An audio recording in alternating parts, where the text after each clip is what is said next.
Welcome to the Successful Nonprofits Podcast. I'm your host, Dolph Goldenberg. Friends, today's episode is one you are going to get a lot out of. I'll be talking with Donna Peters about creating your own personal board of directors. Now, many of my friends who listen, I know you're an executive director, and every chief executive feels some kind of way about their board. Maybe they love their board. Maybe they feel like their board is the biggest pain in their keister. Or probably most of you are like, yeah, my board's a mixed bag. It's not all good and it's not all bad. Well, here's the good news, bad news for you. That's not the board Donna and I are going to be talking about today. Now, we're going to jump into having a conversation about the personal board of directors. But before I do, let me just tell you a little bit about Donna. Donna Peters is my favorite type of leader. That's someone who didn't take the direct path to her leadership roles. In fact, she took a very circuitous path. Like a lot of us, she obtained a liberal arts degree, but then followed that with a master's in fine arts in theater, and actually became a professional actor for 10 years. She initially transitioned into more of the business world by starting one of the nation's most acclaimed hole-in-the-wall restaurants before kind of scratching her head and saying, maybe I should go get an MBA. Maybe something about this number thing, this business thing I should scratch a little bit more.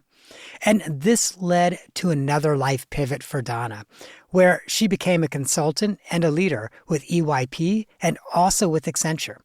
She did that for 20 years, rose in the ranks of Accenture, and then suddenly said, I think it's time to change again.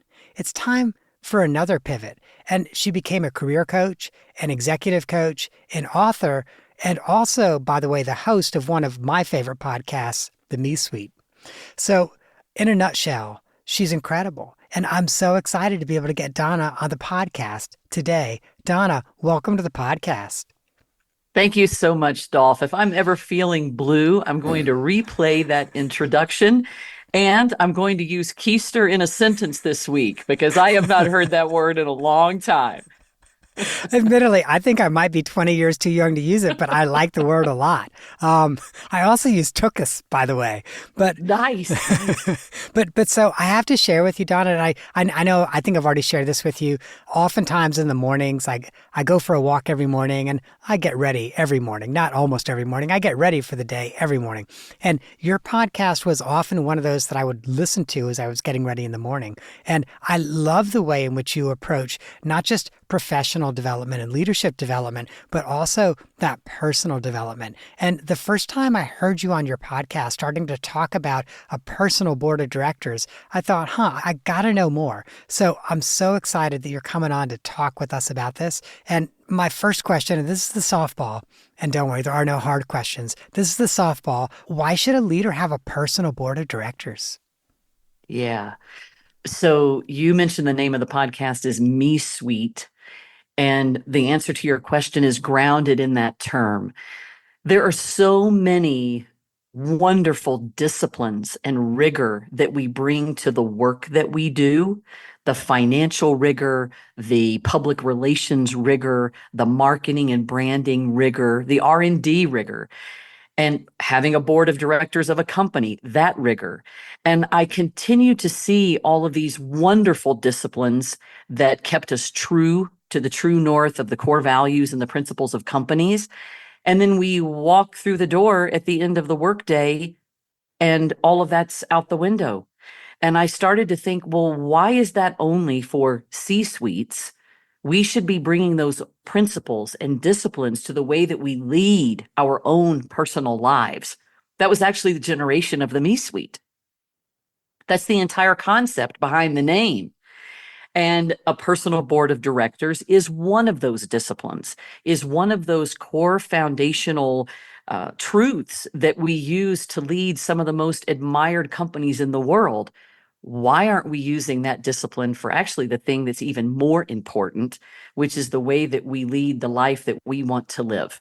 And I argue that surrounding ourselves with a personal board of directors to help us guide our own goals and our own vision for the life that we want to live, nothing's more important than that. And so thank you for giving time to it. Oh my gosh, of course. And One of the obvious questions that a lot of my friends are probably wondering right now is what does a personal board of directors look like? Like all of us who've been a chief executive, we can picture what a board of directors looks like. What is that personal board? Yeah. So let me start with the analogy, because I think sometimes it's easier for us to think about something that we actually know and understand and go, oh, yes, of course, this makes perfect sense for me. If you really think about a board that we assemble for a company, for profit, not for profit, any industry, that board is brought together for a very specific reason. That board is meant to bring challenging conversation, ask challenging questions about the way the business is running. They are assembled to bring a diversity of thought to problem solving. And they're also meant to be an accountability board, an accountability body to make sure that the organization is staying true to its mission, its vision, its ethics, its core values. And that is exactly what a personal board is assembled to do for you as an individual. That personal board should be an aggregation of people. We can talk about that too. It should be a group of people who have been brought together very intentionally because they bring a diversity of thought. They have your own best interest in mind in helping you achieve a particular vision or a particular goal for yourself. And they are challengers and an accountability partner for that to happen, making sure that you are achieving a stated goal, but in line with your own stated core values and principles. So it is exactly the same as the reason we would have a board for a company, but we're attaching this to your own intentionality about your personal goals and the life that you're trying to shape for the future. So, one of the things I wonder then is if I want to set up a personal board of directors for myself, do I only talk to people I know? Like, how do I identify those folks that I think, oh, yeah, this is the right person for my board? Yeah, that's the hardest part. You're asking really the hardest, most important question is I understand intellectually the concept of a board. I know your listeners are very smart people, but where do I get started and how do I pick the individuals? So let me get real specific. I'm a very practical person. In a perfect world, think of this board being about 3 to 5 people. And in a perfect world, think about it being a mix of people that you want their perspective in service of a goal that you have. So you heard in my statement, you need the goal first. So without goals, there is no board. And sometimes defining a goal can be the goal that you put the board against, but there needs to be a goal. So let's say, for example, that I wanted to increase my financial acumen and my financial planning health, and I wanted to put a board of directors together to help me do that, to improve the financial health for my family in pursuit of a retirement goal or something like that. So in that example, I would be thinking about putting a board together that would include someone that brings financial acumen. It might include somebody that can help me advise on broader issues around estate planning, right? So not just my spreadsheet of expenditures, but this broader vision for legacy and estate planning that I might want to have as an individual. I might have somebody informing me, challenging me, advising me on charitable giving, which is kind of tied to estate planning, but a little different, right? If you're deciding how you maybe want to be funding a scholarship or giving money to a cause that you appreciate.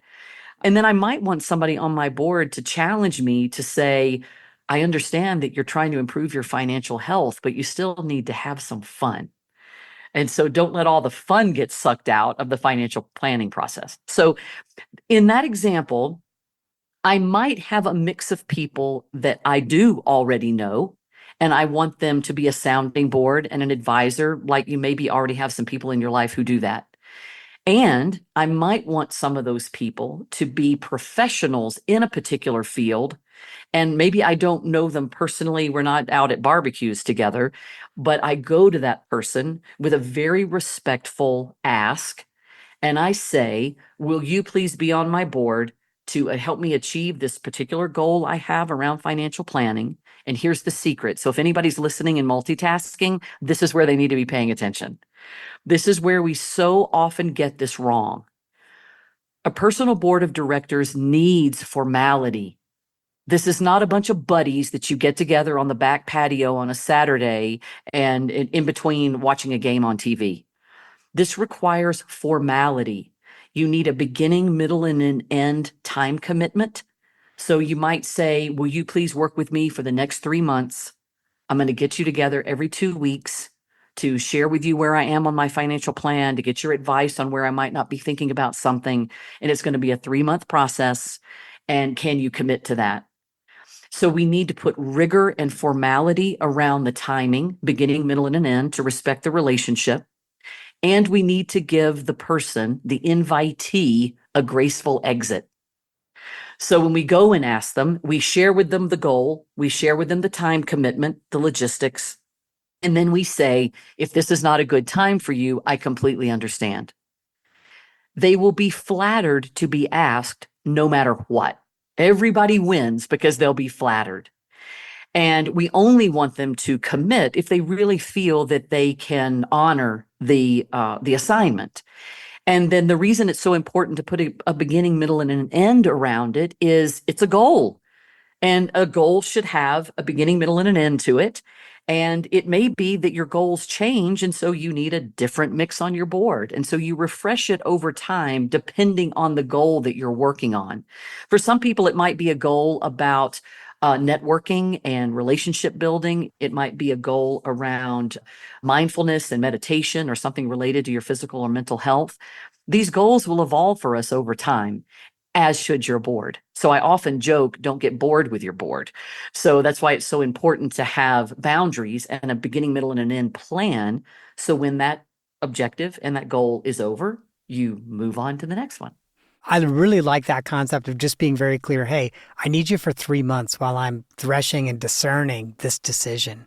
I really like that concept. I know some folks are wondering, and I've heard you talk about this, so think I know what the answer is already. If I start approaching people to serve on my board, should I plan on paying them or compensating them in some way, or what do I do around that? Yeah, that's a really important question. The real spirit of a personal board is that this is not a paying relationship. So you can almost think of it as mentoring with more formality and purpose, mentoring with more goal orientation. So I personally hope that you're able to assemble personal boards that do not require the financial transaction. Of course, there may be goals in your life where you want the financial planner that you're paying for the estate attorney, but this personal board is more helping to advise on what are the questions to be asking at this time. What are the things that they think might be your blind spots that you aren't thinking through, so that when you do go out and contract with an attorney or a financial planner, you're actually more prepared and you're more in line with your own personal core values, because the personal board should be the personal board because there's something about their investment in you. And I don't mean investment in money. I mean, they're invested in helping you and have their only goal to be there is to help you think through a topic that's of top importance. And then if you do need to go out and hire professionals around it, you absolutely would. This would be very true too, maybe a better analogy actually, if you were working on a mental health or physical health goal, right? And then of course you might go seek professional medical attention. For me, one of the most meaningful personal board experiences that I ever assembled for myself was when I was trying to make a big decision. Am I going to retire from Accenture and launch my own business or stay where I am? And I assembled a personal board of directors to help me think through that question because I was at a crossroads and I wanted to have that type of advisory, huge diversity of thought. They were diversity of thought for a variety of reasons. Ages was one of them. My youngest person was 24 and my oldest was 64. Right. So age was part of the diversity. Their work experiences were diverse. Their sex and sexual orientation was diverse on purpose because I wanted that to complement my own thought processes. Mhm. So was that the first time you used a personal board and assembled one? Was Absolutely not. really? So wow. It's been a religion for me for a while. That decision had higher stakes for me than some of the other ones that I had assembled a board around. I assembled a personal board many, many years ago to help me build a 3 to 5 year plan for where did I want to be in 3 to 5 years. And that was personally and professionally, think about it like a personal strategic plan. Where do I want to be in 3 to 5 years? And I assembled a board around that topic and largely for the mind expansion. What are all the things I could be thinking? Should I go back to school? Should I get an advanced degree? What city do I want to live in? I've used a personal board. Again, it needs to be around a goal. And I have used it multiple times. And it's also one of my most requested speaking topics, even for very, very work oriented events. Is just to sit with a group of people and say, before you can really go out and appreciate a corporate board, you'll clean your own house. It's kind of the spirit, right? Think about how for any of your listeners that may be dealing with a board of an organization, you can even use a personal board to help you with your own personal leadership and professional development topics. Maybe you're working on executive presence at work, but you want to assemble a personal board of directors to help you work through executive presence. That would be another way to think about how a personal board could be in service of a professional goal. It does. I'm often curious about the origin of ideas. But before I get there, I want to reflect on two things. So I loved your first example, which is, hey, maybe you're thinking about your personal finances and retiring in 5, 10, 20 years, and maybe you assemble a personal board. When you did that, in my head, I was thinking, well, Frank and I, we hired a financial planner about 6 years ago. And so as you're talking, I'm like, well, we hired a financial planner, Bobby. She talks to us about all these things.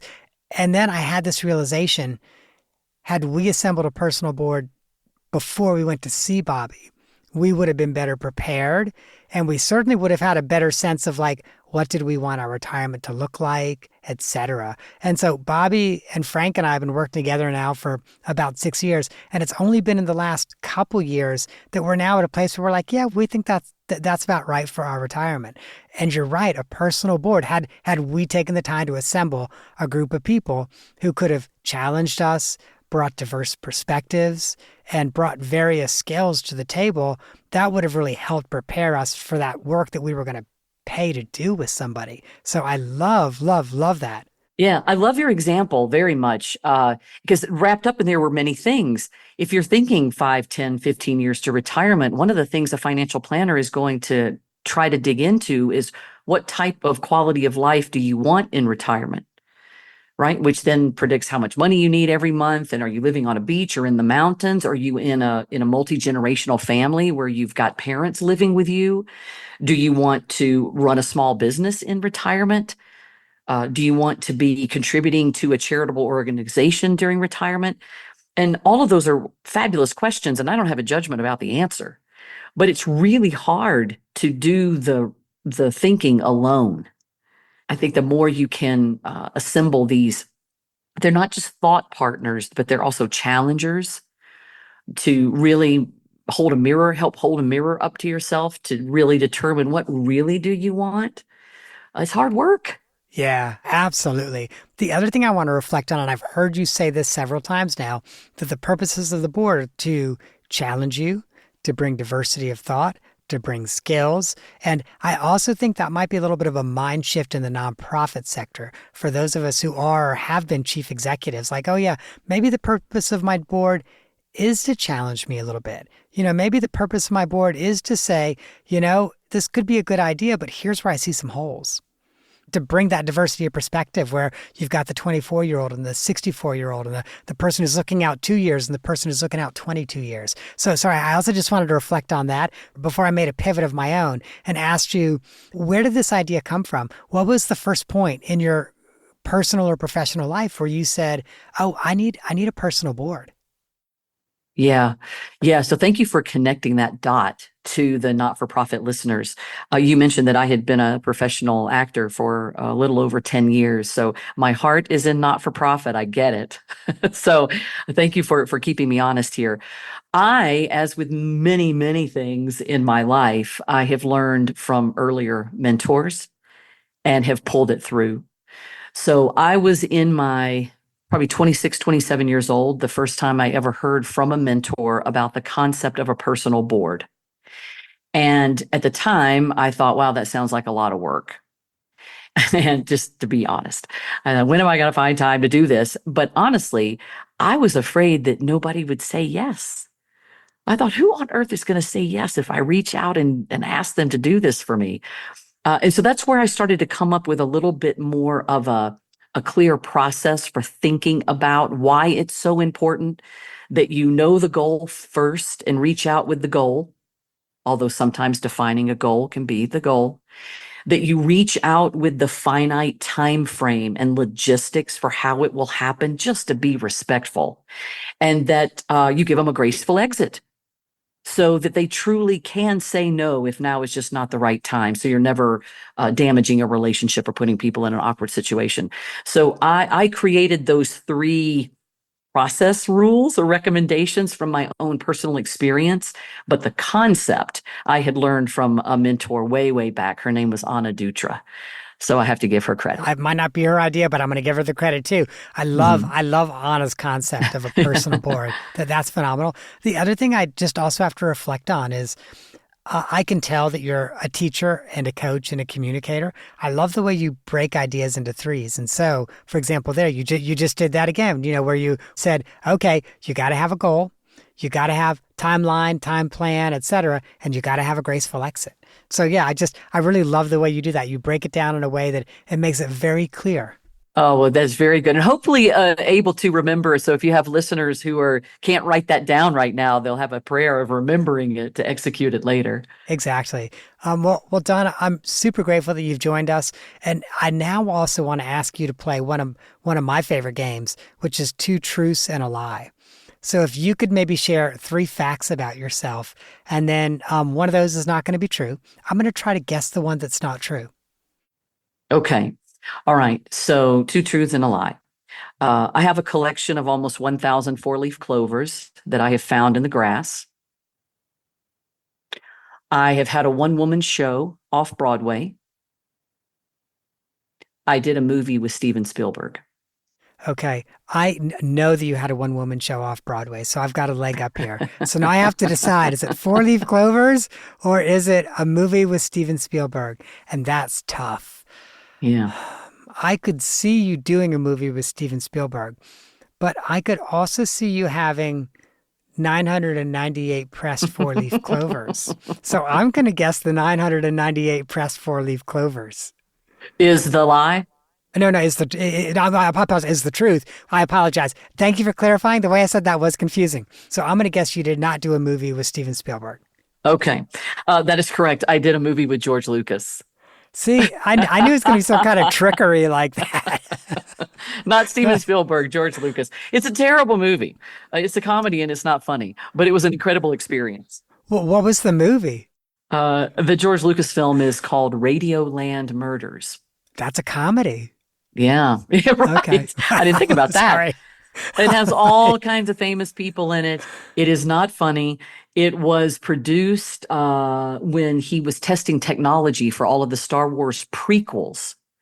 And an incredible experience. And if you're having trouble sleeping, I highly recommend you go rent it.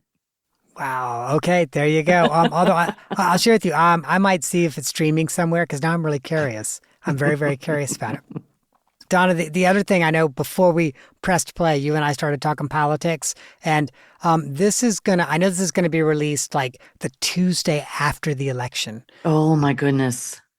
I know this is gonna be released the Tuesday after the election, and Deep breath. Donna, I'm drinking from my Harris Walls coffee mug right now. I'm drinking water because I can't take caffeine this late in the day, but I'm drinking from my Harris Walls coffee mug now. So I certainly hope we're all very, very happy when this thing releases. I will be wearing my then well-worn Childless Cat Lady t-shirt.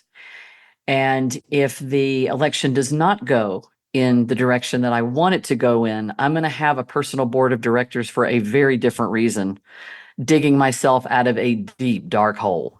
Yeah. Yeah. Yeah. I might be right there with you. And I'll share with you. You mentioned your childless cat ladies t-shirt. I kept wearing the same shirt. So, I'm in Georgia. We're a swing state. There's not a lot of people wearing Harris gear and the polls are so close, but I just think a lot of people are fearful about wearing Harris gear. So I've always felt like, hey, that's a way I can leverage my privilege. So I had one Harris shirt that I kept wearing. And eventually I was like, A, I'm tired of wearing the same smelly shirt. I don't do laundry every day.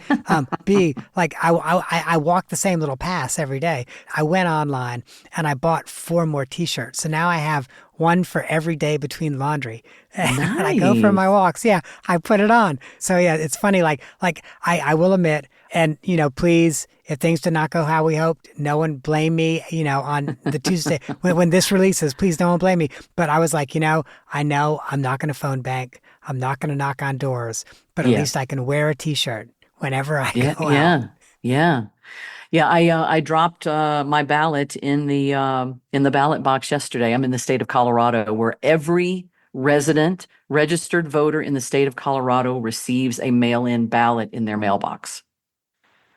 Right. That's just the way it is. Everyone gets one if you're registered, and you can go in person, but every registered voter gets a mail-in ballot in their mailbox. You don't even have to ask for it.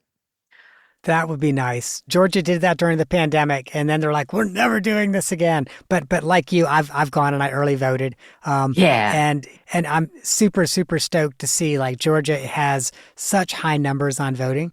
But again, fingers crossed, fingers crossed. it's amazing. Yes, may civility win. Agreed. Amen. Amen. Well, Donna, thank you so much for joining us today. And I always want to leave making sure that my friends who listen know how they can reach out to you. And so, friends, there's a couple things. First of all, you can go to Donna's website, which is the-me-suite.com. That's the-me-suite.com. We're going to link to that in the show notes. You also can contact Donna on LinkedIn. And I'm going to link to Donna's LinkedIn profile in the show notes as well. Those are often really long URLs. Now, here's though why you want to visit Donna's website. I've mentioned her podcast, The Me Suite. Totally worth checking out the podcast. I've also mentioned she's got a book by the same name. What can I say? Donna understands branding, The Me Suite. So also worth checking out Donna's book. Then there's blog posts. Many of the blog posts have links to videos where she's done kind of like extracurricular activities at Emory and elsewhere. So really some great material at her website. Please make sure you check that out. Donna, thank you so much for joining us today. A real pleasure, Dolph. Thank you so much. And friends, if today's episode met a need for you, if it made you think about creating your own personal board of directors for an issue that you're facing, whether that's at work or in your personal life, there are 2 other episodes that I want you to consider. The first is The Secret to Low Stress and High Efficiency with Susie Heyman. And the second is Making Work Easier with Huggy Rayo. That, my friends, that is our show for this week. I hope that you have gained some insight to help you and your nonprofit thrive. And the lawyers make me say it. It's November 12th. I assume there's still lawyers in the land, so the lawyers make me say it. I'm not an accountant nor an attorney, and neither I nor the consulting practice provide tax, legal, or accounting advice. If that's what you need, please go find a licensed, qualified professional and get the counsel that you need.